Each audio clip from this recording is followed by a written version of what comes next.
Welcome back. Our discussion is, in fact, with community leaders telling the other side story of Detroit. Peggy Goodwin, public relations consultant who works with several community organizations, Luther Kidd, Arise Detroit, and Kenyatta Peoples National Community Development Institute.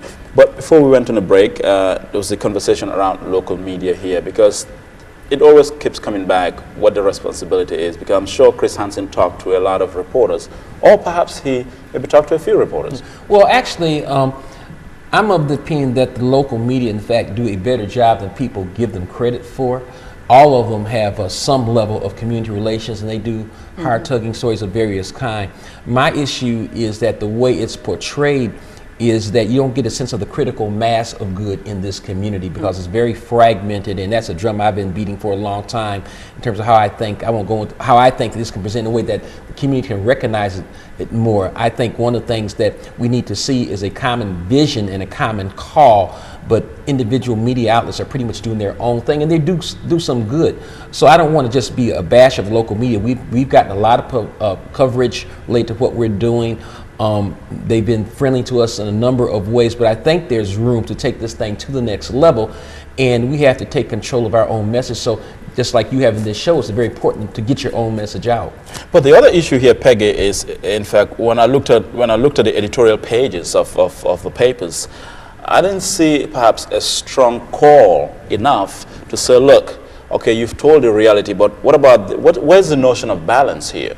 Right. Well, you know, and there is, I agree with Luther, though, like, and I can give an example of that event in November, the Boys to Men event.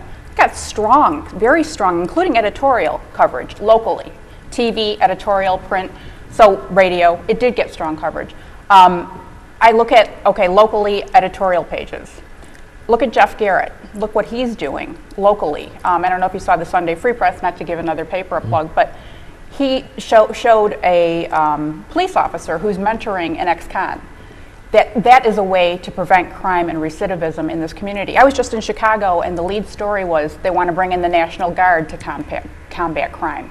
So again, here's Detroit. Here are some journalists, the two of you included, that have shown the positive side of Detroit and are continuing. And I would like to talk to some TV reporters to say, you know, is it really about ratings, or is that just something that rolls off the tongue? You know, we have to show them sensational. If it leads, you know, bleeds, it leads. All of that. Is that true anymore? I think people are turning that out. You know, we're over inundated with that.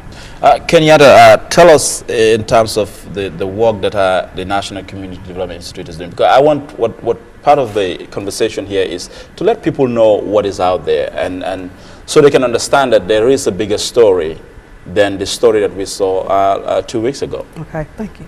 Well, the National Community Development Institute actually is a national organization in Oakland, California.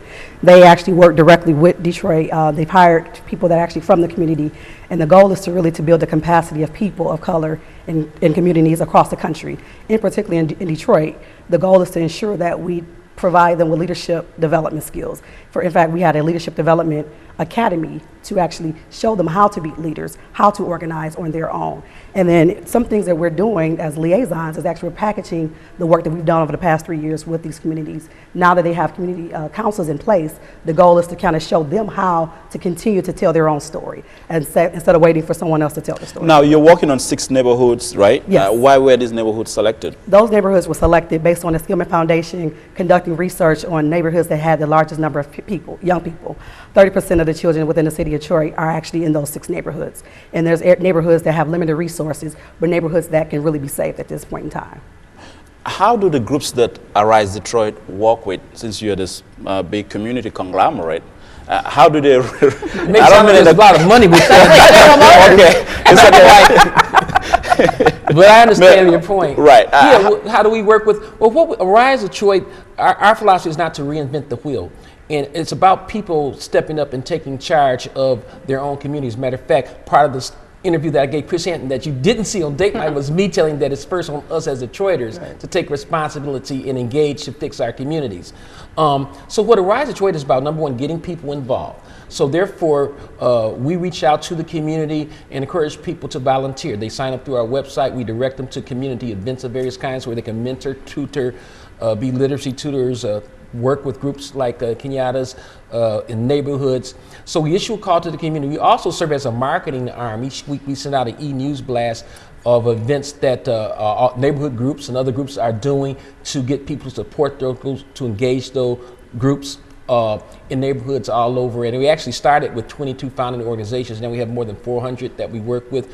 We also have, again, talking about the marketing, a very strong media component. That's why in the past we've done radio opportunities like this to get the word out, because I often say the media is the most powerful force on the planet.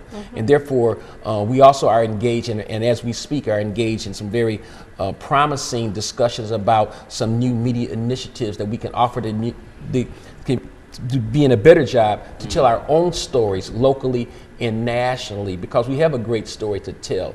And that's one of the things as a journalist, and as I left the newspaper some years ago, I'm always amazed, because I would say, man, that would be a great story. That would be a great story. And it's very inspiring to see. So the stories are out there. People are working. My thing is to just get more people to engage. And that was the opportunity that was missed by Dateline. Though, there are certain people who responded, but I think we can, by showing the inspiring stories of people who are actively engaged, you can get more people involved. Go ahead, Peggy. But and I agree. But there were absolutely no positive image of young males in that program, and especially I thought young African American males. And to me, it's like, okay, you show this whole program. You've got people in authority, then you've got people that are not in authority that are essentially showing hopelessness. Then there was one celebrity spokesperson who I take exception with, that speaks for Detroit in too many venues. And it's like, what can we do as Detroiters to change that? There's so many positive people in this community that need to step up to the plate and need to be brought up to the plate, I think, that are not celebrity, that are doing the great work every day, like Luther said. I mean, they're out there. So I guess it's up to us to collaborate and get that message out there. But why is the celebrity and the sensationalism and the acts of desperation, why is that what Dateline had to show? But I think, though, that we have, there's a window of opportunity here for some of our smart media people to say, hey, there's an appetite for this in Detroit right now. People really want to see something else, and not puff piece, not public relations stuff, but real stories, and they're out there every day of, many of them, people who are doing things, organizations that are doing things in a way that gives you a sense that things are changing. And I think that's one of the things that missed from Dayton. You got the sense that nothing had been accomplished. Let's hold that thought. When we come back, we'll continue that conversation with Kenyatta Peoples, Luther Kidd, and Peggy Goodwin right here on Center Stage on WADL TV 38 from the Detroit Public Library.